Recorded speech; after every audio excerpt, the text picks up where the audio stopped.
اعوذ باللہ من الشیطان الرجیم بسم اللہ الرحمن الرحیم رب اشرح لی صدری ویسر لی امری واحلل عقدۃ من لسانی یفقہوا قولی رب زدنی علما رب زدنی علما رب زدنی علما۔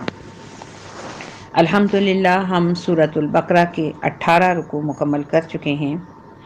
آج ہم 19ویں رکوع کا آغاز 153ویں آیت سے کریں گے۔ اب تک کے جو رکوع جو ہم پچھلے اسباق تھے اس میں ہم نے دیکھا کہ اللہ تعالیٰ نے یہود کو ان کا رویہ بتایا اور تحویل قبلہ ہوا، اور اس پر ان کا ریئیکشن بتایا کہ انہوں نے کس طرح تصدیق کی، اور وہ احکامات ان کو یاد دلائے، وہ عہد یاد دلائے جو کہ بنی اسرائیل سے کیے تھے اللہ تعالیٰ نے۔ یہاں پہ 19ویں رکوع کا آغاز امت مسلمہ سے براہ راست خطاب کے ساتھ ہو رہا ہے۔ تو یہاں پہ جو پہلی آیت جو 153ویں ہم اس رکوع کی پڑھیں گے، یا ایہا الذین آمنو، تو یا حرف ندا ہے، یا ایہا حرف ندا ہے۔ میں پہلے بھی بتا چکی ہوں، دوبارہ آپ کی یاد دہانی کے لیے بتاتی چلوں کہ یا کا مطلب ہوتا ہے حرف ندا اے، یا موسیٰ، یا ابراہیم، اے موسیٰ، اے ابراہیم۔ لیکن جن الفاظ میں الف لام داخل ہوتا ہے وہاں یا کے ساتھ ایہا کا اضافہ ہوتا ہے، جیسے الف لام لگ کے الذین ہے، یا ایہا الذین، اے وہ لوگ جو ایمان لائے، یا اس کو شارٹ میں اے ایمان والو، یا ایہا الذین آمنو، اے ایمان والو۔ شارٹ کر کے جو ہم ایک با محاورہ بناتے ہیں تو ہم کہتے ہیں اے ایمان والو، لیکن اگر اس کا لفظ بلفظ ترجمہ کیا جائے تو یا ایہا کا مطلب ہوتا ہے اے الذین، وہ لوگ یا جو لوگ، آمنو ایمان لائے، اے وہ لوگوں جو ایمان لائے۔ یہ بالکل لفظی ترجمہ، اور با محاورہ کیا ہوا؟ اے ایمان والو۔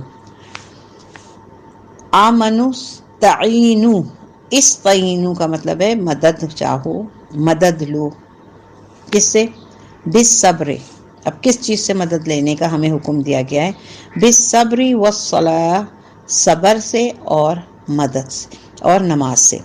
تو کیا مطلب ہوا؟ اے ایمان والو صبر اور نماز سے مدد چاہو۔ تو یہاں پہ آپ دیکھیے کہ 5ویں رکوع کی 7 آیات میں کو بنی اسرائیل سے خطاب کے ضمن میں یہ الفاظ آئے تھے، وَاسْتَعِینُوا بِالصَّبْرِ وَالصَّلَاةِ وَإِنَّهَا لَكَبِیرَةٌ إِلَّا عَلَى الْخَاشِعِینَ، کہ نماز اور صبر سے مدد لو، جبکہ یہ جو ہے بہت مشکل چیز ہے۔ الَّذِینَ یَظُنُّونَ أَنَّهُم مُّلَاقُو رَبِّهِمْ وَأَنَّهُمْ إِلَیْهِ رَاجِعُونَ، سوائے ان لوگوں کے اور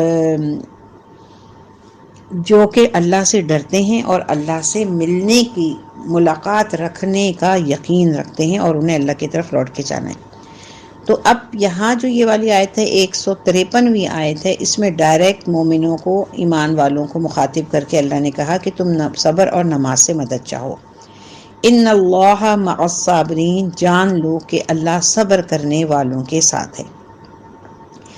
اللہ تعالیٰ کی معیت یعنی ساتھ سے کیا مراد ہے؟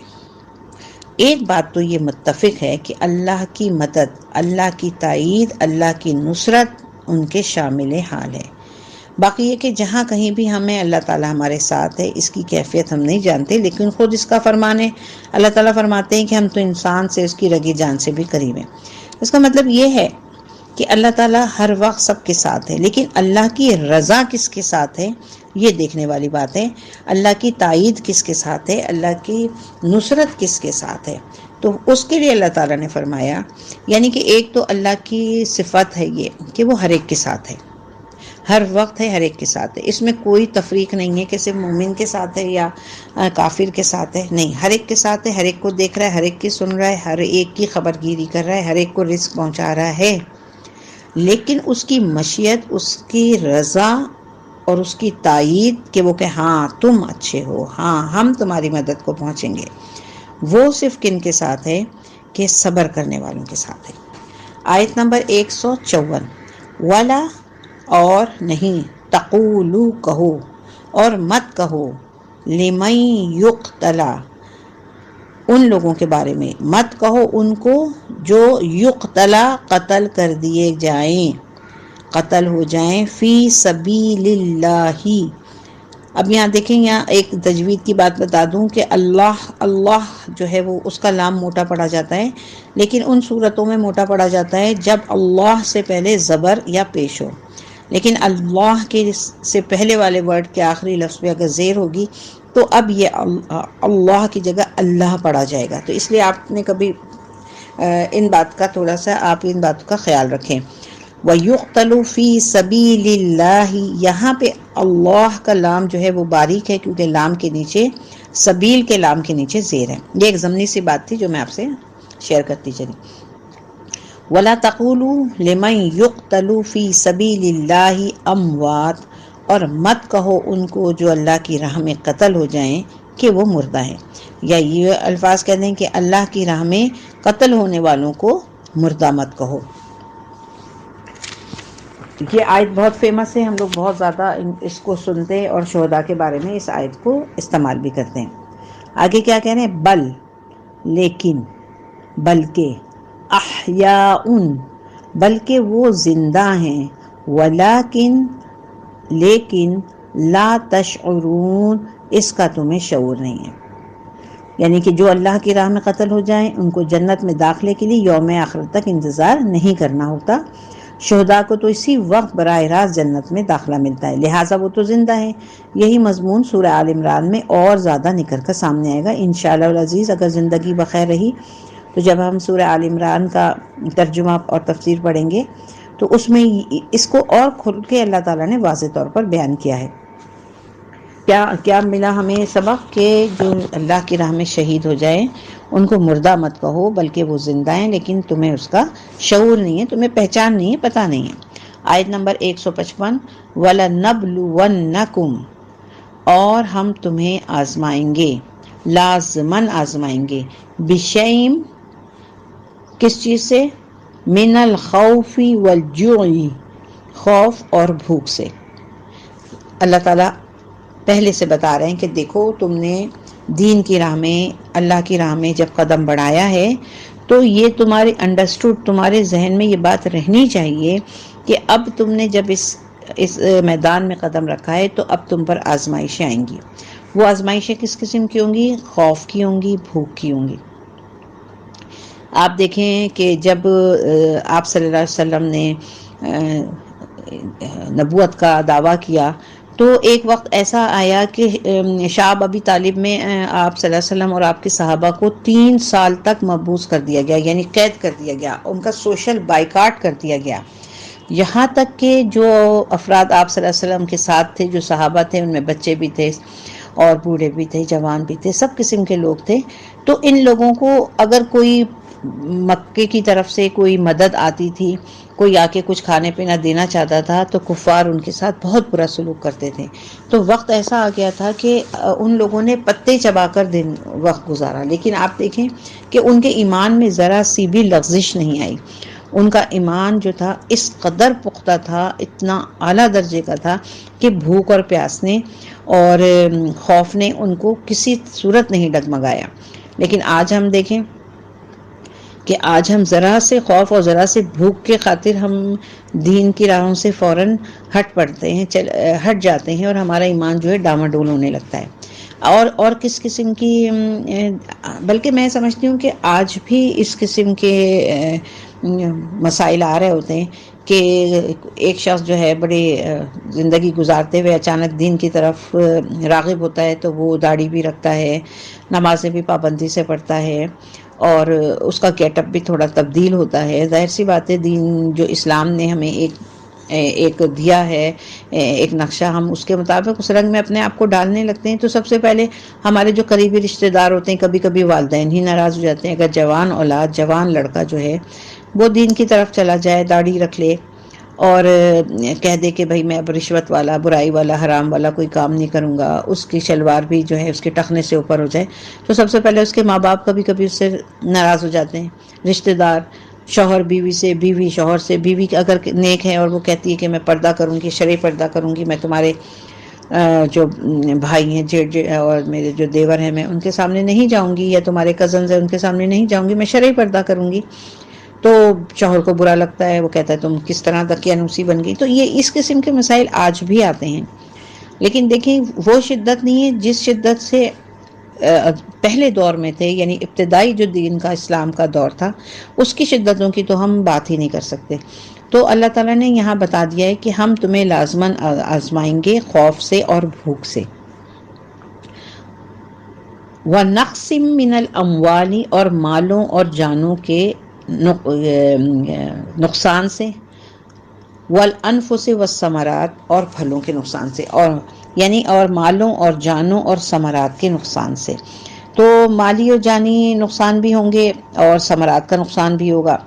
اچھا، ثمرات سے یہاں دو معنی دے رہا ہے۔ ایک تو مدینہ والوں کی معیشت کو سارا دار و مدار جو تھا وہ باغبانی پہ تھا، زراعت پہ تھا، اور خاص طور پر جو ان کی پیداوار تھی وہ کھجور تھی، جس کو آج کل کے اصطلاح میں کیش کراپ کہا جاتا ہے۔ اب ایسا ہوا، ایسے بھی وقت آئے آپ صلی اللہ علیہ وسلم کے دور میں کہ فصل پک کر تیار ہے۔ اچھا، کھجوروں کی کیفیت یہ ہے کہ اگر ان کو نہ اتارا جائے وقت پہ تو وہ ساری برباد ہو جاتی ہیں، خراب ہو جاتی ہیں۔ تو فصل پک کے تیار ہے اور اسے درختوں سے نہ اتارا گیا تو ظاہر سی بات ہے وہ خراب ہو جائے گی۔ ادھر غزوہ تبوک کا حکم آ گیا کہ نکلو اللہ کی راہ میں۔ اب یہ تو امتحان ہے نا، دیکھیں کتنا بڑا ثمرات کا نقصان ہوگا، سارا پھل جو ہے وہ درختوں پہ خراب ہو جائے گا، سڑ جائے گا۔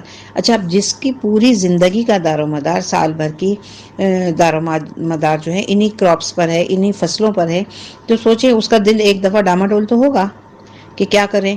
لیکن دیکھیں اللہ تعالیٰ نے ان کو اتنا بڑا ایمان کی اتنی بڑی دولت یا اتنا بڑا خزانہ دیا تھا کہ وہ اپنے ان سب چیزوں کو ایز اٹ از چھوڑ کے جو ہیں وہ جنگ تبوک کے موقع پر چلے گئے تمام صحابہ کرام۔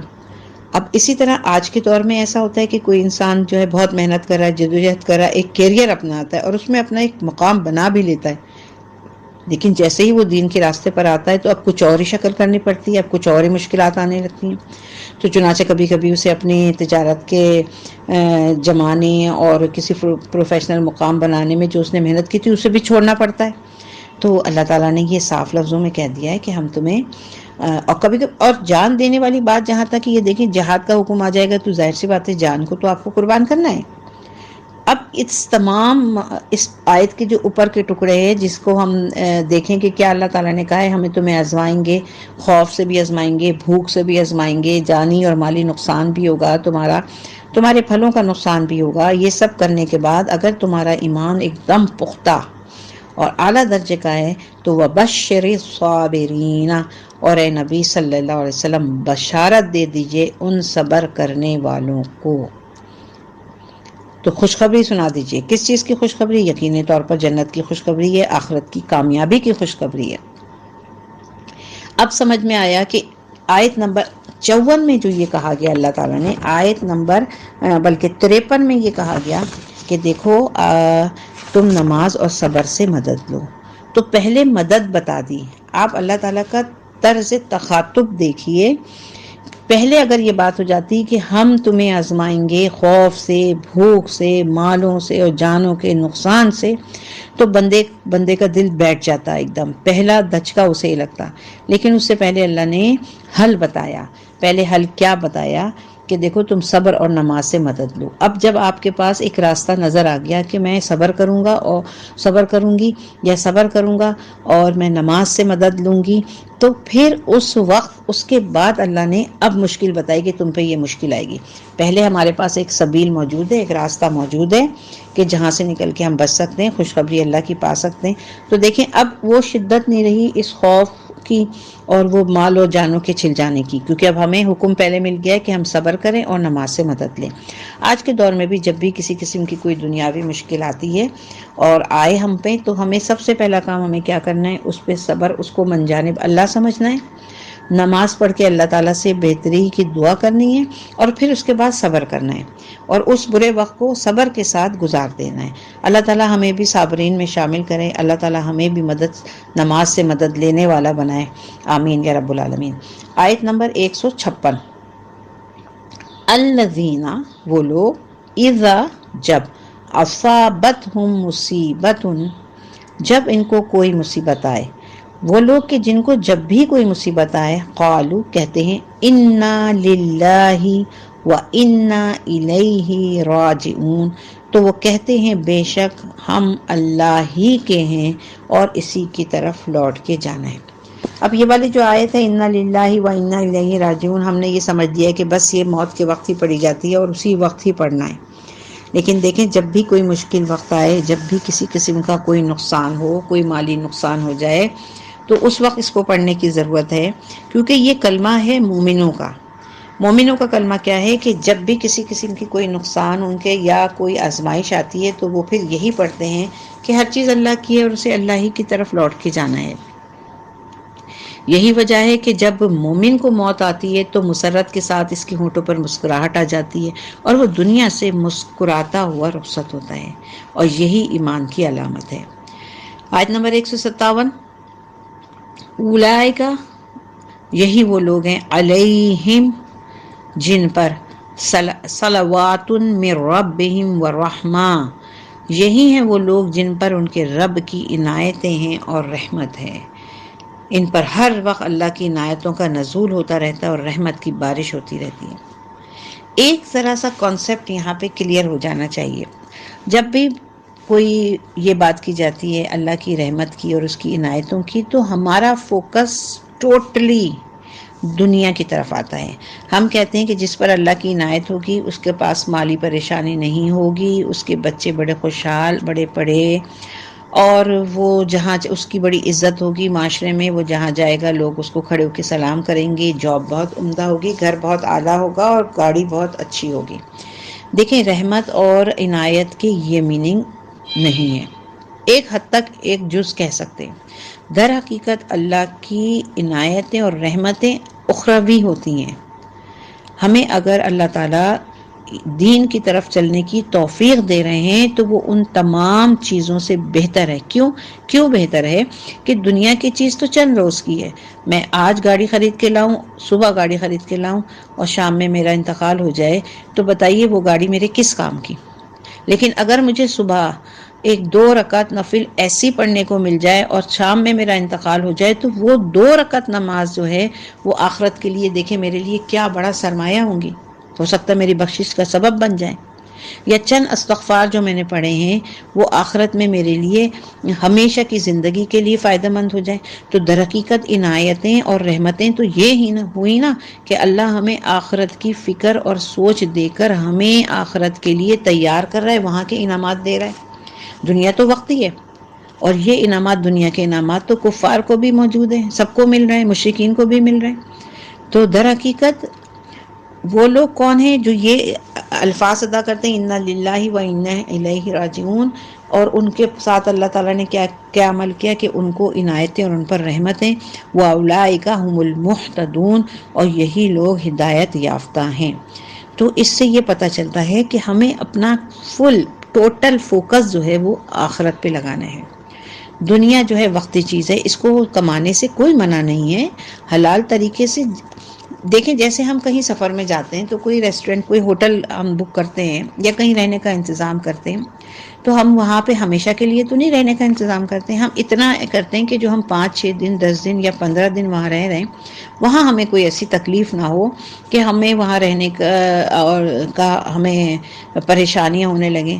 تو لیکن واپس در حقیقت ہمیں تو اپنے گھر ہی آنا ہے نا، اور گھر آنے کے بعد ہی ہمیں یہاں پہ سکون ملے گا۔ تو یہ بالکل یہی کیفیت ہے کہ اللہ تعالیٰ دنیا کو ہمیں اس حد تک بس سجا کے اتنا ہی ہمیں فائدہ مند ہو کہ ہم یہ آرام سے رہ سکیں اور آخرت کی تیاری کر سکیں، ہمیں اتنی فرصت ہو۔ اگر ہم صبح سے لے کے شام تک اپنی روزی روٹی کمانے ہی میں لگے رہیں گے اور تھک کے رات میں سو جائیں گے، سارے دن میں ایک وقت بھی ہمیں نماز پڑھنے کی نہ توفیق ہوگی نہ ہمت ہوگی، تو بتائیے آخرت کے لیے ہم نے کیا کمایا؟ کچھ بھی نہیں کمایا۔ تو اس لیے اللہ تعالیٰ سے ہمیں دعا کرنی چاہیے کہ اللہ تعالیٰ ہمیں دنیا میں اگر صحت دے تو اس لیے دے کہ ہم آخرت کی تیاری کر سکیں، ہمیں دولت دے تو اس لیے دے تاکہ ہمارا پیٹ بھرا ہو تو ہم دوسروں کو بھی کھلائیں اور اس سے آخرت کمائیں۔ وہ ہر فوکس جو ہے ہمارا وہ آخرت کی طرف ہونا چاہیے۔ تو تو ہم یہاں پہ اپنے سبق کا اختتام کرتے ہیں، اس لیے کہ مزید آگے کی آیتیں، آیت نمبر 158 سے پھر حج کے احکامات اور حج کے بارے میں آیات شروع ہوں گی۔ انشاءاللہ زندگی بخیر رہی تو ہم اسے بھی پڑھنے کی اور سمجھنے کی کوشش کریں گے۔ السلام علیکم ورحمۃ اللہ وبرکاتہ۔